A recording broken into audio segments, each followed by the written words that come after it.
எல்லோரும் நல்லபடியாக பொங்கல் கொண்டாடி முடிச்சிருப்பீங்க. எல்லாருக்கும் நன்றி. நம்ம ஃபார்மர்ஸ் டெய்ரி ஃபார்ம் சார்பாக நன்றி சொல்லணுன்றதுக்காக தான் இந்த பதிவு. எல்லாருக்கும் நன்றி.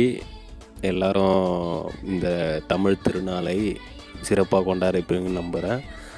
அதோடு இல்லாமல் நம்மக்கிட்ட ஆயில் ஆர்டர் பண்ணவங்களும் சரி, மற்ற அனைவருக்கும் நன்றி. நம்ம இதுக்கப்புறம் ஒவ்வொரு மந்த்தும் ஒரு ஆஃபரோடு நம்ம வரப்போகிறோம். அதுவும் இல்லாமல் புதுசாக இன்னொரு ப்ராடக்ட்டும் லான்ச் பண்ண போகிறோம். அதோட அப்டேட்டும் கூடிய சீக்கிரத்தில் உங்களுக்கு அப்டேட்டாக வரும். வெயிட் பண்ணி பாருங்கள். ஃபார்மர்ஸ் டைரி ஃபார்ம் சேனலை சப்ஸ்கிரைப் பண்ணிக்கோங்க. வெயிட் பண்ணுங்கள். சிறந்த ஆஃபரோடு திரும்ப வரும். இன்னும் 3 நாள் மட்டும்தான் இருக்குது ஆஃபர் முடிய. சீக்கிரமாக ஆர்டர் பண்ணிக்கோங்க. சப்ஸ்கிரைப் பண்ணிக்கோங்க. நன்றி.